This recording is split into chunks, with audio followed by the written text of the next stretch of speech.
એટલે આપણે સાધુ બામણ જમાડીએ. આનો અર્થ શું? આની પાછળનો હેતુ શું છે? આપણે પિતૃનો મહિનો આવે ને એટલે શ્રાદ્ધમાં આપણે જમાડવાનું કારણ શું છે?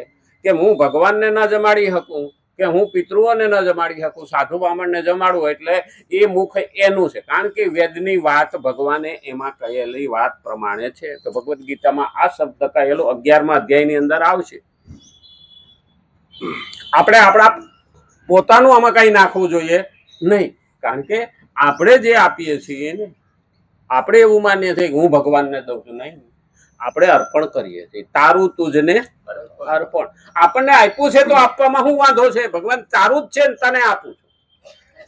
હકીકતમાં 25 વર્ષનો છોકરો મા બાપે કર્યા પછી મા બાપને પગાર આપે તો કઈ નવું નથી.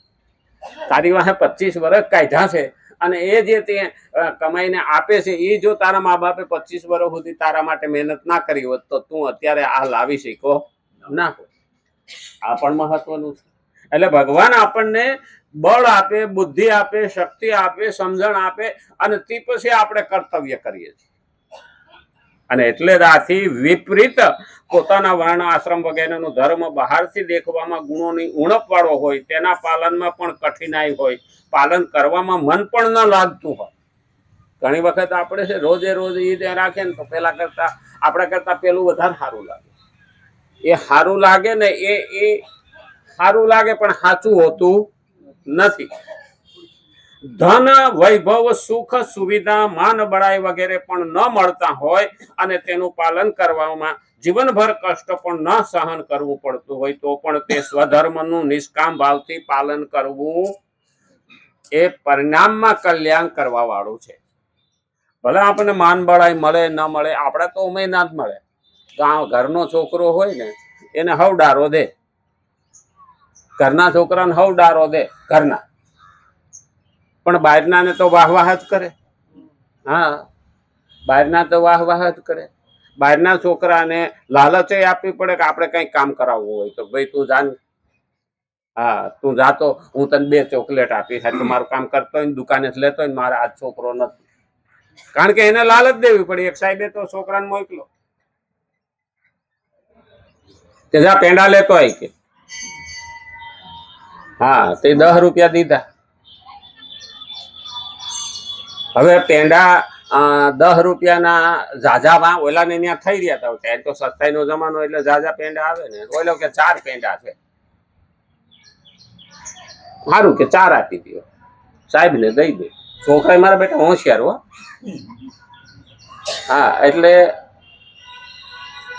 પેલા ને પેંડા આવ્યા લઈને, એક પેંડો આપ્યો સાહેબ. સાહેબ કે એક જ કેમ? તો કે ના 4 આવ્યા હતા ને કે. તે બીજા ક્યાંય ગયા? તો કે હું ખાઈ ગયો. તો કે તમે મને પેંડા લેવા ગયો તો એક પેંડો તો આપત કે નો આપત? તો કે હા આપત જ ને. તો પછી એક લેવા ગયો ધક્કાના, એક આવવાના ધક્કાના, એટલે 3 થયા કે નહીં? સાહેબ ખીજાણે કે તારાથી ખવાય કેમ? કે તો હાથમાં લઈને કહ્યું ખાઈ ગયો 4. આમ ખવાય. સાહેબ સામે જોઈ રહ્યા એ કે આને કેવું હું તારાથી ખવાય જ કેમ? કે તો આમ આમ ખવાય. આ તાણે પારકા છે ને એનું નક્કી નહીં. એટલે આપણે આપણું સારું લાગવું જોઈએ. આપણું માયગી માં મળે, આપણું માયગું બાપે ન મળે. હા, મળી તે માન, મળ્યો તે બાપો. આપણે તો હેમા માલિની ત્યાં જન્મવું હોય એટલે પણ માં મળવી તો જોઈએ. જન્મ ક્યાં થાય છે એ ધ્યાન રાખવાનું. હા, અને એ પરિણામમાં કલ્યાણ કરવા વાળું છે. એટલા માટે મનુષ્ય કોઈ પણ પરિસ્થિતિમાં પોતાના ધર્મનો ત્યાગ કરવો નહીં. આ પહેલી ચેતવણી છે. હવે પોતાના ધર્મનો ત્યાગ ન કરવો, ખરેખર તો 2 રીતે જોવા જેવું છે. પોતાના કર્તવ્યનું એને ધર્મ કીધો છે. ક્ષત્રિય ક્ષત્રિયનું કામ કરે, વૈશ્ય વૈશ્યનું કામ કરે, શૂદ્ર શૂદ્રનું કામ કરે ને બ્રહ્મ બ્રહ્મનું કામ કરે. આ પોતાનું ધર્મ થયું. બીજા નંબરમાં આપણે અત્યારે જોવા જઈએ તો સનાતન ધર્મ છે. એમાંય પાછા 20,000 વાળા છે. એમાં સંપ્રદાય પડ્યા. તો આપણા હિન્દુ ધર્મમાંથી સંપ્રદાય 20,000 પડ્યા. એટલે ઓલા નોખો વાળા કરીને બેઠા. એમાંથી રામનો પંથ જુદો ને કૃષ્ણનો જુદો ને વૈષ્ણવ જુદો ને વારકરી જુદો ને સ્વામિનારાયણ જુદો, એ બધા મૂળ તો સનાતન માંથી જ જુદા પડે. પણ આવું છે એકાબીજાનો વાળો વારી લીધો. આ આવ્યું ને ત્યાં હંમેશા એક યાદ રાખવાનું કે ધીમે ધીમે એમાં કચરો આવતો જાય, કારણ કે સ્વાર્થ ઘૂસે.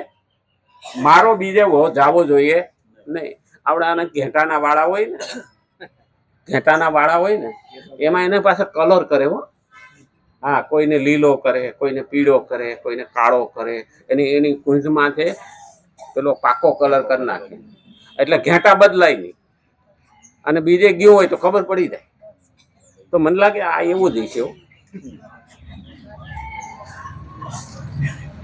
હા, નોખા સંપ્રદાય વાળા મને ગાળો દે કે આ ક્યાં લઈ જાય. પણ હકીકતમાં કે હા મારો પટ્ટો બાંધેલો છે ને બોલું તારો પટ્ટો બાંધેલો.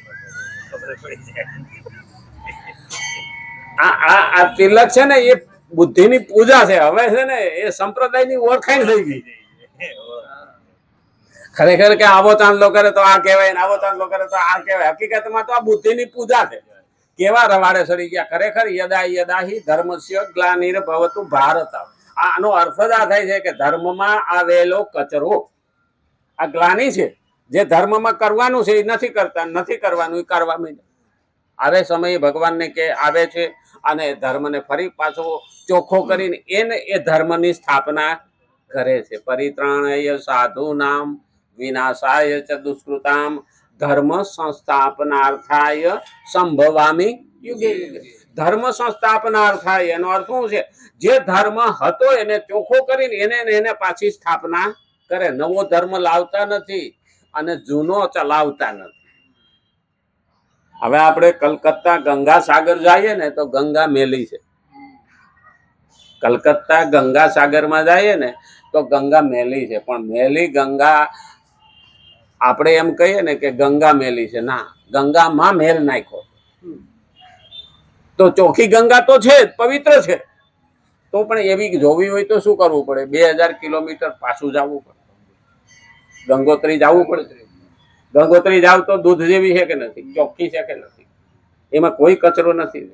તો આ ધર્મ આપણો છે ને એ 5000 વર્ષ પહેલા જાવ ને તો ચોખ્ખો જ છે. પણ એટલા વર્ષ હાયલો આવ્યો ને એમાં બધા ભેળવતા.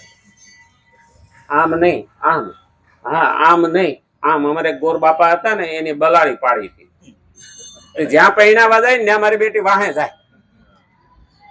એટલે ઓલો બધો પૂજાપો હોય ને એમાં ઘી ને પંચામૃત ને હોય ને એ ચાટી જાય. એટલે ગોર બાપા શું કરે? દોયડીથી બાંધી અને ચોરીનો થાંભલો હોય ને ત્યાં બલાડીને બાંધી રાખે. હવે કુદાકુદી કરે તો બધું પાડે. ત્યાં તો બેડા ગોઠવેલા હોય ચારેય બાજુ. તો એક ટોપલો લઈને ઊંધો વાળ એટલે એ બિલાડી ત્યાં અંદર બેઠી ગયા. પાછા ગોર બાપા પૈણાવીને જાય તો લેતા જાય. હવે બલાડી એકલી રે ની ઘેરે, ડોહીમાં ગમે એમ રાખે તોય રહે નહીં. હવે એમાં ડોહા ભમરી ગયા, ગોર બાપા મરી ગયા. હવે એને છોકરો કાશી ભણીને આવ્યો. હવે એને કે ભાઈ આ તો છોકરો હવે વિદ્વાન થઈને આવ્યો છે કે હાલો હવે એ પૈણાવા આવશે. એ પૈણાવા ગયો અને ઓલા વિધિ ચાલુ કરી એટલે કઈ ઉભો રહે. ગામના બધા ઉભા થયા. તો ભાઈ કેમ? તો કે વિધિમાં તારે ખામી છે. અરે કે પણ હું કાશીથી ભણીને આવ્યો છું. ના, એ કે તાર બાપો બિલાડી બાંધતો તો માથે ટોપલો રાખતો. એમાં કે આમાં ક્યાંય ગ્રંથમાં આવતું નથી, આમાં કઈ વિધિમાં આવતું નથી કે આ બલાડીનું શું છે. હવે ડોહા કહેતા ભૂલી ગયા હતા. પછી બધા છોકરાએ આવીને પૂછ્યું. પેલા જે પૈણાવા વાળા હતા ને એની વિધિ કરાવવા વાળા હતા એની આવીને ઘેરે પૂછ્યું માજીને કે આ બલાડીનું. તો કે તમારા ભાઈ અહીં કે ગોર બાપાએ બલાડી પાડી હતી. મારી બેટી કે હું ઘેરે રાખું તોય રહેતી નહોતી, વાહે પોકી જાય કે. અને વાહે આવે ને એટલે ગોરદા છે કે દોયડી બાંધીને બલાડીને એની આંખે થાંભલીએ બાંધી દેતા હતા. અને માથે ટોપલો રાખે એટલે કે બલાડી હેઠું ન કરે કે તમારા દાદા એવું કહેતા. માજી આવું બધું ખુલાસો એવું છે અમને જેમ કે વિધિમાં આવતું હોય છે લ્યો હવે બિલાડી પકડી રાખીને ઓલી વિધિ બોલી આપણું એવું જ થાય છે આ જેમ જેમ ધર્મ આગળ વધતો જાય ને એમાં કચરો ઘૂસતો જાય એટલે ધર્મ સમજવા માટે ભગવત ગીતાની જરૂર છે પોતાના ધર્મનો ત્યાગ ન કરવો જોઈએ બલકે નિષ્કામ મમતા રહિત અને અનાસક્ત થઈને સ્વધર્મનું જ પાલન કરવું જોઈએ અનાસક્ત એટલે એમાં આસક્ત બીજામાં થવું જોઈએ ને આપણી આસક્તિ કેવી હોય હા એમાં જાવ અને નવો નવો ધર્મ હોય ને એટલે ધ્યાન રાખવાનું નવો સંન્યાસી હોય ને ભભૂત બહુ લગાવે હા મહાણમાં જાય અને ત્યાંથી મહાણની રાખ લઈને આખા શરીરમાં ચોપડીને આવે દેખાય ને નવો ભૂવો કૂદે બહુ હા એ કૂદે બહુ પછી ઉંમર થાય ને એટલે તાકાત ન હોય શું કૂદે પછી નવો મૂલો એ ડુંગળી વધારે ખાય પ્યાજ વધારે ખાય એટલે આ નવું નવું આપણને દેખાય ને બીજાના ધર્મમાં એટલે આપણે એમાં વધારે છેતરાઈ જઈએ છીએ ના એમાં સારું હોય છે એમાં સારું હોય છે અને આ તો શું છે કે અમે એક વખત પેલું ગાંધીનગરમાં સ્વામિનારાયણનું આપણે અક્ષરધામનું ઉદ્ઘાટન થયું ને ત્યારે ગયા હતા તો બાળકોનું જે વિભાગ હતો ને એમાં નવા નવા એ લોકો પેલા ગોઠવા હતા ઘડી થાય તો આમ માછલી નીકળે ને એવા બધા મશીનો ગોઠવા હતા લોકો તો આમ પગે પડે અરે ભગવાન જો ને ઉભા થયા બેહી ગયા હાર પહેરે પણ એ તો પૂતળા જ આવતા હતા અટાણે એ આઈ નથી કરતું હનુમાનજીને બોલાવે બોલો હનુમાન ચાલીસા હનુમાનજી ખુદ બોલતા હોય એઆઈ પાછળ વિડીયો તૈયાર થાય છે તો એવું ત્યારે થતું હતું લોકો ભોળાશે લોકોને ભોળવી દે અને એટલે જ ધ્યાન રાખવું જોઈએ કે આપણને કોઈ બીજો ભરમાવી જાય નહીં એની બુદ્ધિ મારફત આપણને દોરી જાય કારણ કે એ આ મહત્વનું છે અટાણે તહેવારો આવે ને એટલે આપણને દોરી જાય અને એટલે જ જોવાનું છે કે આપણે પહેલા બુદ્ધિ વાપરવાની મન ભગવાનમાં લગાડવાનું અને હૃદયથી ભક્તિ કરવાની આ ત્રણ કામ કરવાનું મન ભગવાનમાં લગાડવાનું બુદ્ધિ સતેજ રાખવાની નહીતર કેવું થાય માણસ આપણને ગોટે ચડાવી દે હા પેલો નથી અફવા ફેલાણી ટ્રકાઈ છે કે નાગણી કસડાઈ ગઈ અને કે હા શાકભાજીના પાંદડામાં કે નાગનો પ્રકોપ આવ્યો કે પાંદડે નાગના કે નિશાની ઘૂસી ગઈ એ લોકોએ પોતાના ખેતરમાં શાકભાજી ઉપાડી નાખી દીધા હા મને તે ભાઈ પાંદડું લઈને આવ્યું મને કે નાગણીનો પ્રકોપ આવ્યો છે પાંદડામાં એટલે મેં કીધું આ કૃષિ રોગ છે ઓલો લઈને આવ્યો મને કે તમે તો બધામાં આવું જ કહો છે હું કહું પણ આમાં નાગણીનો પ્રકોપ નથી મને કે તો આ નિશાની કેમ નાગ જેવી છે મેં કીધું એક જીવડું થાય પાંદડાની વસારે હાઈલો જાય ને જ્યાં મરે ને ત્યાં ફેણ જેવું થાય મને કે આવું હોય કે તો શાકભાજી બધા ઉપાડી નાખી દીધું લાવવા શાકભાજી લાવવા વાળા એ શાક નાખી દીધું વેરામાં એટલે તો આપણા વાંધો છે કે આપણે પેલા બુદ્ધિથી વિચારતા નથી ઓલો માયનો નહીં મને કે તમે તો કાયમ વિરોધ કરવા વાળા છો અઠવાડિયા પછી પેપરમાં આવ્યું મને કે કૃષિ વિદ્યાલય વાળાએ કૃષિ વિશ્વવિદ્યાલય વાળાએ તપાસ કરી તો આ પાંદડાની અંદર આવેલો રોગ છે આમાં કોઈ નાગનું પેલું નથી ને એને ખોલીને વલાઈ સૂક્ષ્મ દર્શકથી બધી નિશાની આપી પાછો એ મને વસાવા હોત આવ્યો મને કે તમે હતા ને એ કહેતા હતા ને એવું જ નીકળ્યું હું તો પેલા માન લેતો હતો પેલા તો વિરોધ જ કરે હું કહું પેલા માની લેતો તમને ક્યાં જ ખબર હું અમારા જુનાગઢમાં કૃષિ વિશ્વવિદ્યાલય છે અને પેલા તો અમારા ગામડે એ લોકો ટેમ્પો લઈને આવતા અને 2 દાડા સુધી ત્યાં જુનાગઢ લઈ જાય અને ત્યાં અંદર ફરવાનું ખાવા પીવાનું રહેવાનું બધી સગવડ આપતા કે તમે એમાંથી કંઈક શીખો એટલે અમને ખબર તો કે એવું કેવું જોઈએ હું તને જ કીધું તું માન તું તો બસ વેમમાં ધડ્યો જાતો શાકભાજી અઠવાડિયા સુધી લોકો શાકભાજી ન ખાતા પછી કે આડા શાકભાજી મળતા નથી પછી મોંઘા થઈ ગયા મેં કીધું જેની રાય ખાય એના નફા થઈ ગયા અને વલાન થઈ ગયું નતો વૈસે અફવા ફેલાણી હા કે લાકડાનું મંદિર નો રખાય કે લાકડાનું મંદિર ઘરમાં નો રખાય અપશુકન કહેવાય છે લોકો પીપળે ને મંદિરે ને આ બધે મંદિરે ઢગલા કરી ગયા હતા બોલો અહીંયા આપણે બળિયા કાકાનું પેલું છે ને મંદિર અહીંથી જાય આગળ જાય ને ભાથીજીનું, હા ભાથીજીના મંદિરે ઢગલો કર્યો તો મંદિરોનો. બોલો, આપણે ઘરમાં નાના નાના મંદિર હોય.